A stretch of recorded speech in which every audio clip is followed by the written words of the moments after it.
online relationships should lead to offline relationships, both in the personal life and mostly in the business that we all do in our own companies. But you have a better one about technology, Jose. Please share it with the audience. Well, as I was saying, we are in the business of, people meet people. Technology doesn't meet technology. I mean, it's difficult to see technology just talking to each other. So we understand that at the end, we have to create an environment where people feel comfortable, have all the information, all what it needs to really create a network and achieve their objectives. Sometimes could be marketing objectives, or could be also public relation objectives or governmental objectives. The most important thing is that we have to focus on what is our business, meeting people with people. Harry? Well, I believe in what you said, that online leads to offline. That's how I met my wife. That's how my son met his wife, and he lives in the US, she lives in New Zealand. But now, it's a real relationship, not a virtual one. So I think we can use technology to find the right person.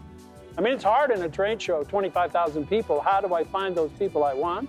Technology can help. But in the end, it's about people meeting people. My daughter goes to a convention in Las Vegas, a travel convention, sits at a table, and vendors present for 5 minutes for 2 days. And you think a 5-minute presentation isn't worth it? It's totally worth it, because she can pick up the phone and call any one of them if she wants. It's about people meeting people. I fully agree with this, because in the core of the MICE industry, it is people. Technology is a great tool to foster these relationships through finding the right person, as Terry said, or perhaps finding the right vendor for your activity in any case. So nowadays, for example, people use the technology to make the first approach of what they will see or they will participate in when they attend a congresses or conferences or trade show, not only in Mexico, but abroad. So they improve the relationship, the offline relationship between people or among people. So therefore, we have to take that always in account, that in the core of the MICE industry is people. Some years ago, some analysts predicted that because of the internet and this technology, the trade shows will disappear. On the contrary, nowadays, technology have improved the trade shows and the congresses as a very important tool to develop businesses or to develop communities. But the difference is now that people come to the show with very specific tasks, very specific findings they did previously through internet or through the websites or whatever technology tool that we have for the MICE industry. So innovation, I believe, nowadays is more related with strategic thinking on taking the person in the center of the analysis. What are the needs, their desires, their solutions that we have to offer them to gather all the technology, to gather all the devices, and to gather all the shows and conferences and programs, etc. So I fully agree on that. We have to put people on the core, on the center, in the very center of this strategic thinking to innovate. So Terry, in your book, you talk about connecting ideas in particular. You have a chapter fully dedicated to that. And if we see a trade show or a convention is kind of the setting, it's an appointment of several interested people that are part of a community that the organizers put together. And you have the opportunity of interacting with technology in different ways, in different manners. What about connecting ideas? What would be the trends that you all see in the business to connect possibilities, ideas, to allow better business pitchings? What about it? Well, I think as a speaker, and I've been a speaker for 15 years, I think meetings generally have a theme, but they rarely connect speakers to each other. I usually ask, who's speaking before me? Who's speaking after me? What are they speaking about? And they don't do a good job, because we could be connecting the idea all through the conference. That's why people have a theme, but they don't execute it particularly well. And we could do that with technology. We could always share so that we are reinforcing the same message, but it's not being done well, I think. Jaime? Well, yeah, at the end, if we do not connect ideas, then nothing will happen. Because, remember that in the trade show industry, it's all about to connect needs with solutions. Ideas, at the end. we have to gather ideas. One people is looking for some alternative to do their job easier or more productive. The other guys presenting new technologies, new products, new machines, etc. But at the end, it's connecting ideas. If we do not have the ability to put that in the center of this and share with the whole community you are trying to foster, then nothing will happen.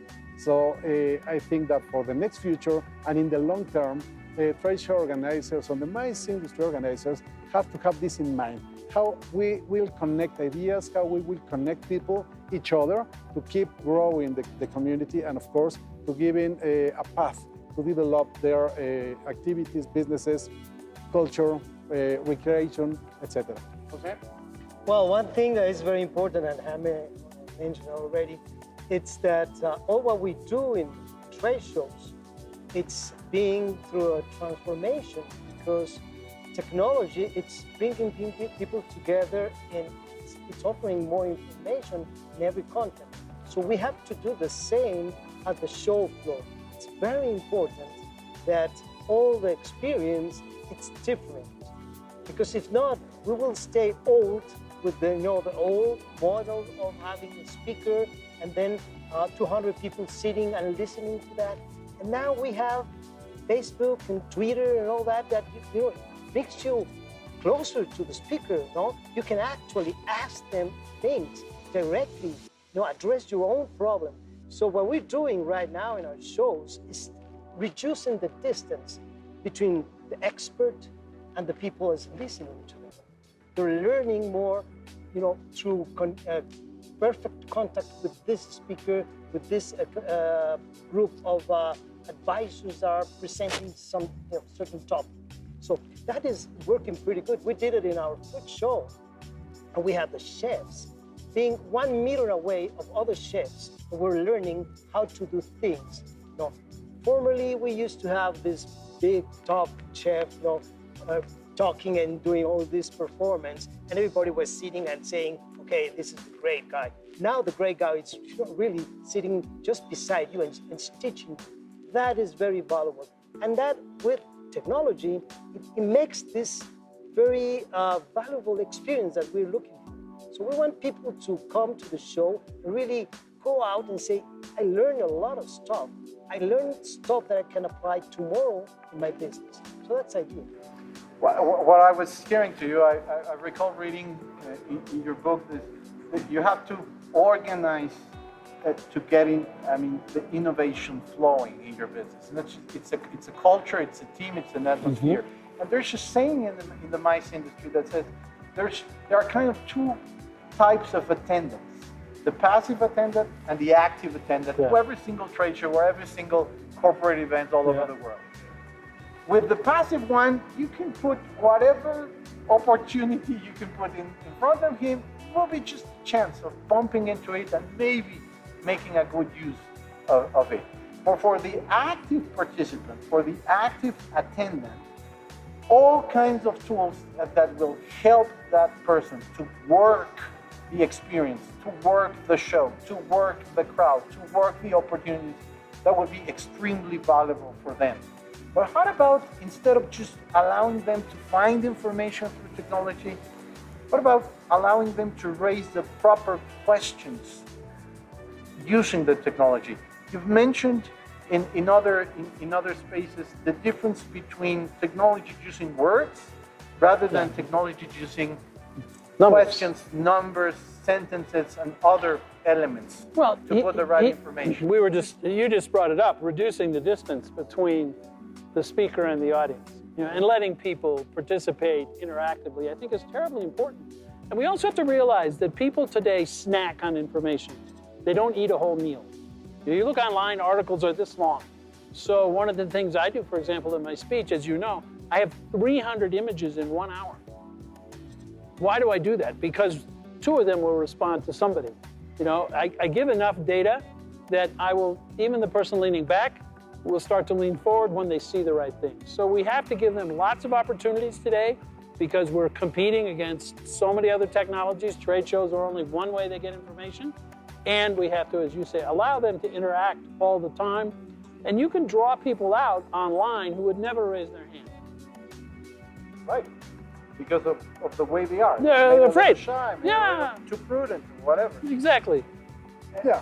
What about appointments, Jaime? How do you trigger more appointments for the attendants and the exhibitors and the people, the speakers, the experts, using technology and not necessarily using very complicated technology, but easy to access technology? Well, first of all, in that regard, we are trying to disrupt the way we've been doing the things. No?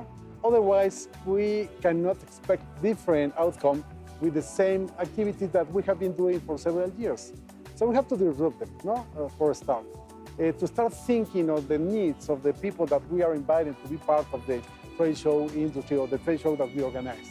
And then having that in mind, how can we have the leverage for them to create business appointments, to create the right conferences program. I like what Terry said before, that we are perhaps gathering the top-notch speakers from the whole world in Mexico for a trade show, and sadly, they do not know each other, no? For a start. And you have, yeah, they don't interact, they don't know each other, and you have tremendous opportunity to foster the knowledge from those speakers when you have it here in Mexico.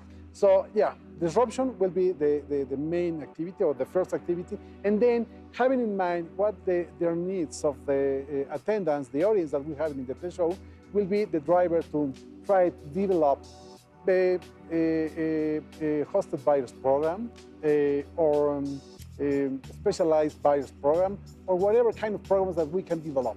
But the more important is to disrupt the way we have been doing the things, to elaborate new options and new offers for these more and more demanding attendance. You know, in cities like Mexico City, and this is happening in Singapore or in New York, it is quite complicated to get to the venues. No? Traffic jam are always tremendous obstacle to get here. For example, to get this. Forget about location. No, well, there are some locations, to say the truth, that they do not have these problems. But for example, Guadalajara, no. But Mexico City is awful. Not only in Centro Banamex, not only in Mexico City World Trade Center, but in Centro Bancomer too. We are facing that. So we have to be very clever to analyze that and use the technology and use the strategic thinking to change a lot of paradigms. So we have to break paradigms. Why the trade show industry, why the trade shows in Mexico City has to be open from 1 to 9 p.m. Why? Well, because since 20 or 30 years ago, we have been doing that way. Why not at midnight? Why not at midnight? Why not on weekends? Why not starting in the morning? If we do that strategic thinking and take into account the most important part of the show, which is people, then we are going to be that our trade show industry will fall down more rapidly than in the long term. Jose? Yeah, interaction with the people and their activities, everyday activities, it's every day more complicated. So your agenda gets full of activities you have to do. And one of them is trade shows. So in order you to put a specific time to attend a trade show, you really have to know that you're going to find a solution for your need, or you're going to meet someone, or you're going to learn something new that you don't know at the moment. So you have to manage expectations properly. Yes, and that's one of the things that it's more difficult.